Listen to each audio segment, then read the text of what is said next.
How to turn on spell check for Facebook chat and messages.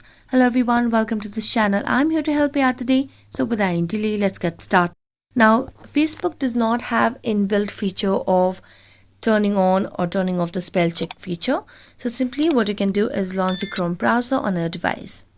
As you do that, tap on the three dotted lines at the top right corner and select on settings. As you select on settings, scroll down and under advanced you can see the option of languages. So select on that. As you select on that, here you can select your Chrome's language and your preferred languages. Upon tapping on advanced again, you can only translate the languages. So there's no specific way to turn on spell check for Facebook chat and messages over here. You can select the language.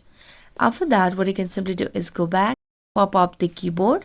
So here tap on the settings of the keyboard. Scroll down and under type option of text correction, just tap on it. Scroll down and here you can see the option of spell check under spelling and grammar. So make sure that you toggle this option, and when you toggle this option, this will turn on spell check for all the apps that you have on your device, even for your Facebook chat and messages.